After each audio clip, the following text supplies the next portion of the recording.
Daily Presidential News, Jimmy John's sucks. Hello everyone, I'm Ben Ketchum. And I'm Cierra Hopkins, and welcome to the sophomore episode of season 6. Coincidentally, it's also our last episode. We're still here for that embezzlement scandal. This is On the Hill. In a recent interview regarding the ongoing Ukraine scandal, former acting U.S. Attorney General Matthew Whitaker claimed that, quote, abuse of power is not a crime, which is obviously not true. But to be fair to Whitaker, I can't imagine the tremendous amount of pressure the guy must be under. I mean, poor guy seems like he's always about to cry. Must be hard going through life as a walking, life-size penis. The entire state of Pennsylvania is in a panic over the outbreak of spotted lettering flies, an invasive insect that eats everything and defecates everywhere. Don't know why Duke fans decided to go all the way to Pennsylvania when they played Pitt at home this year. Rock legend Kurt Cobain's olive green cardigan sold at a music auction over the weekend for a record-breaking $330,000. The same can't be said for Ariana Grande's ponytail, whose sole bidder was R. Kelly until he found out that she was not, as he had hoped, 14 years old. One of the hottest trends right now, autonomous sensory meridian response, also known as ASMR. Basically, teenage girls have found a way to make a living from eating to microphones and cutting soap. I am a part of Gen Z, but I have never felt more disconnected from my peer group. Here to discuss her popular ASMR YouTube channel is Sarah, a first-year pre-med student. Well, I guess she's got to pay for med school somehow. Please welcome Sarah. Hey everyone, hey Ben is here. Hey Sarah, thanks for coming. Oh my God, why do you have to be so loud? Sorry. Thanks for coming. So what do you have for us today? Today I've prepared a variety of ASMR triggers that are sure to get you feeling the tingles. First up, Sarah, are you okay? I'm fine, my love. No. What else do you have for us today? Now, I'll be doing some paper ripping. Wait a minute. Wait. These say Chem 101 notes. Are you sure you don't need these? What's the one? Wait a minute. Wait, stop. That's a final exam. Are you sure you're okay? Oh God. All these remarks wrong. Continue. Are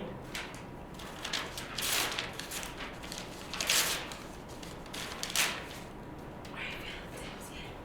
I'm feeling a little worried. So finally, I'm going to do a little bit of tapping for you all. Oh, you tap dance. Wait a minute. This early in the morning? Alright, that's definitely enough. Sarah, everybody. Such a feeling. I've never done anything less than being alive. E-cigarette giant and USB model design thief Juul recently found itself in a shakeup when the company was knowingly distributing contaminated nicotine pods to its users. Ex-CEO Kevin Burns apparently gave the go-ahead on the defective products because, quote, half our customers are drunk and vaping like mofos. Who the is going to notice the quality of our pods? I mean, he's not wrong. I stole my friend's vape and replaced the juice with canola oil, and he literally could not tell the difference. It's a classic tale of romance and heartbreak. A Nebraska woman set her apartment on fire, burning letters from her ex. It caused $4,000 worth of damage that could have better been spent at the bar like everyone else going through a breakup. Imagine how drunk she could have gotten for $4,000. Personally, I wish I could get to the point where I could burn up love letters for my ex, but that would not only require someone to love me, but to send me letters expressing it. So, 0 for 2 so far. Yikes, Ben, that sounds like a personal problem. Oh, I'm sorry. I thought we'd become close enough to where I could share Where some... you thought wrong? Sydney and our co-host Ben here are two peas in a pod. It caused her to burn all the bridges in her relationship, and that's the reason why she opted to go out in the streets and ask strangers about advice for her personal problem. And well, watch it. Hi, my name's Sydney, and I'm an on-the-street reporter for On the Hill, or whatever the you call it. I don't know. It's that time of year, holiday season, And what do people do during this time of year but fret over their own problems, such as myself? But I've already bored and pissed off all of my own friends and loved ones. So I decided that I'm going to go around and ask people, random strangers, for their advice on some pressing issues in my life. And in return, since I am a senior and I will have to advertise my skills, I'm going to write them poems on the fly. Because that is my ultimate career goal, to write quality poems. All right, let's go. Yes, hello. Can you provide me some personal advice on the following matter? My mom is severely concussed, and the doctor said that they thought she would be okay, but then she sent me this following text message the other day. Where are I? I'm very confused and scared. I don't want to miss Sydney play. Your thoughts? She probably has a concussion or something else. It's true. I will agree with that statement. I believe she has a concussion and needs to seek medical advice. Well, thank you. She's already sought medical advice, but she could always seek more. All right, and let me write you your poem real quick. All right, if you can read my handwriting, there's your free poem. Amazing. Sunshine, trees, birds, blue skies. Wow, day is done. Pow. That's That rhymes. incredible. There it is. Yeah. Guys, Amazing. thank you for a poem. Thank you for your advice on my concussed mother. Usually. We're back on the trail, or however you choose to edit this. We could have been continuing on the trail. I just have to find my next target to answer a very important question about my beloved professor, who I'm very concerned for, and you'll see why. All right, let's look around. Hello, what's your name? Hi, I'm Sam. Hello, Sam. I'm Sydney, and I am offering people poems on the spot in return for some personal advice in my personal life. So I have a professor, and I'm very concerned for his well-being because I think he drinks out of a sippy cup. And I would like you to confirm, do you think this is a sippy cup? No, it just looks like an Nalgene water bottle. Are you sure? Because that's very sippy cup-like. It does kind of look like a sippy cup, but I don't Thank think it you. is. Thank you. We might have to edit this. Oh, wait, good. It's zoomed in on the cup, so his face isn't in it. But, I feel like it is a sippy cup, but you're telling me that it's not, so that at least alleviates some of my concerns for my professor's well-being. Thank you. Yeah. And now I'm going to write you a quick little poem because I'm graduating and I need to hone in on my skills,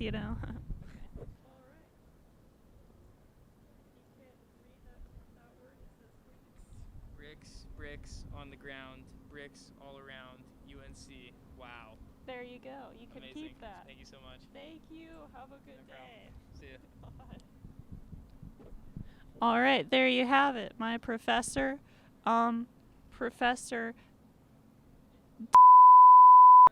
He directs the UNC. You heard it here first. He apparently does not drink out of a sippy cup, although there's some speculation. If you're interested in that program, please hit him up. All right, that was sufficiently awkward, and as always, I severely overestimated my people skills. Till next time, if there is one, as it is a busy time of the year. I'm Sydney, and I was reporting on the street, or we are not, we are on a sidewalk. Have a great day. If you're as painfully helpless and sad as Sydney and Ben, Hey. this Thanksgiving break, never fear. Netflix has added episodes of Victorious. Now you can binge watch your favorite episodes and revisit your childhood before you had any relationship drama, any responsibility, and were oblivious to the creator's foot fetish. Wait, what? You didn't know? No one ever does. I mean, he was the creator of Drake and Josh, Zoe 101, Victorious, the list goes on. How did I not know about this? But nobody ever does. I mean, the claims, while prolific, has yet to be substantiated. But based on this tweet, it seems safe to assume that Schneider would consider himself a pedophile. You know, someone who has a foot fetish. You mean a pedophile? A pedophile, someone who's attracted to children. Oh, Well, that too. Wait, does he still work for Nickelodeon? Technically, they parted ways with him last year, but he's still doing very well legally and financially. It still works. Well, if we just ignore the pedophilia like Nickelodeon did for decades, I'm not sure we have much room to talk, considering that our school logo looks like this. Basketball season is upon us with the Carolina basketball team defeating Notre Dame and UNCW in its first 2 games of the regular season. Students who have just gotten used to the sale of alcohol at football games are left wondering if and when this privilege will be abruptly ripped away. This would mean a return to pre-gaming for most students, unless you're this man. In that case, a few soft pretzels in the Dean Dome might just do the trick. Researchers at the University of Richmond have recently made a breakthrough, teaching rats how to drive miniature cars and to pick up food. Soon they'll replace Uber Eats drivers and take jobs from hard-working Americans just trying to get back on their feet. Regain financial stability. Trump has yet to comment on the impending rat problem that America has, but we would imagine that they will make them foot the bill. Pay for their own mousetraps. Speaking of the leader of the free world, President Trump appeared to flip off a NASA astronaut who corrected him on the details of the first all-female spacewalk. On a video call with astronauts Jessica Meir and Christina Koch, Trump made this suspicious gesture. But Koch is an NC State alumna, so can we really blame him?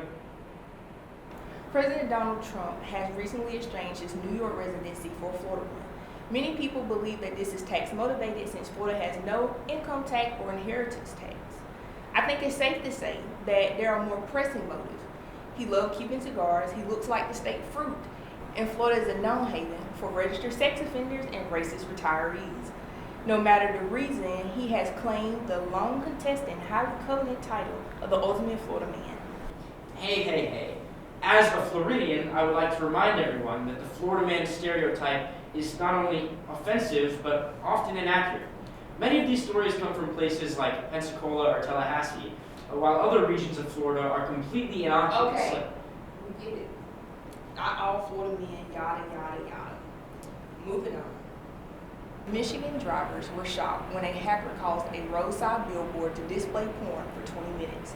One upset driver said the worst part, that to watch a full-length video, he had to pay for the premium. I can't take both hands off the wheel at once. In other presidential news, with many Democratic candidates dropping out of the race, Andrew Yang is picking up quite a bit. No, he's not. Yes, he is. Anyway, Yang has pulled ahead of multiple... Alright, stop. Enough with the gang hype train. He's like every white boy's favorite candidate. Do you really think he has a chance to win? Okay, I'll tell you why he does. And you better not cut this. Andrew Yang, by far. A candidate who might actually have a chance is Pete Buttigieg. Polls put him in 4th place, coming in right behind Bernie Sanders. Mayor Pete's popularity is somewhat surprising, given that his primary supporter demographic is Cam and Mitchell from Modern Family. To be fair, there are worse candidates out there. What about that new age crazy one? Oh gosh, even still running? Who knows? Anyway, we are resurrecting an old segment of our show, the Weekly Horoscope, now hosted by Democratic candidate Marianne Williamson. Greetings to all. I do not have a lot of spare time on the campaign trail, but I am a firm believer in public goods. As president, I will read the entire nation's horoscope free of charge. This is but a little taste of what you can expect. To start out, Nibiru is in retrograde, so you might want to think twice before giving your children the MMR vaccine. Okay, wow, we turned it down like 10 notches. Oh, you sound just like my advisors. Marianne, no one's to hear stance on orgone energy. Marianne, stop talking about the Highgate vampire. Anyway, let's continue. Pisces, you need to get back in touch with your dying mother, and I mean Mother Earth. Open your third eye like a green anole. Bury yourself neck deep in Gaia's moist soil and let her energy impregnate your soul with love. Cancer, you need to connect with your cat. God gave it to you for a reason. You just have to listen. Sagittarius, you don't need to perform an animal sacrifice to perform magic. Spilling your seed upon the altar will be just as effective. Oh, God. Is she saying what I think she's saying? Wait, what if you don't have any seed to speak? Oh, a woman has her ways. Capricorn, you have depleted your yang energy. You should take a break. Maybe think about going back to northern Indiana and staying there until after the Iowa caucus. Taurus, you need to stop blaming others for your problem and start taking responsibility for your own actions. Do not sue that person for hitting you with their automobile. Ask yourself, why had you accrued enough negative energy to propel an automobile in your direction in the first place? And finally, Leo, it is time for you to take up arms and confront injustice in your life. You can't fight fire with fire, but you can't sit by passively either. What you need is to follow the ways of Reverend King and Mahatma Gandhi and take on your persecutors non-violently. Organize a protest against your enemies. Target their bases of support. Organize a boycott against them. Turn their friends and families against them. Make them feel unsafe. Spit on them in the streets. Bang pots and pans outside their house while they're trying to sleep. Whisper into your ears and say, "Nec amo, nec legio, nec lavero, timo avengero, nec fatalo mem defendos fin. Muta mi donos avicis o filo de tagoi, afflicto nel monfino." Please don't open a portal in the studio. Oh, sorry about that. Sometimes when I get a bit overexcited, my Texan accent comes out just a little. But that's all the time I have for today.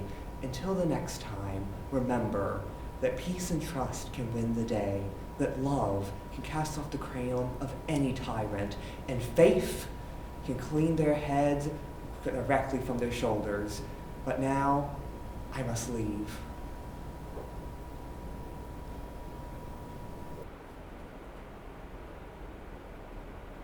Okay then, that's all we have time for today. I'm Cierra Hopkins. And I'm Ben Ketchum, and this has been the second and last episode of On the Hill, Season 6. Nickelodeon, please don't sue us. We don't have the budget for it. Screw you, Dan Schneider.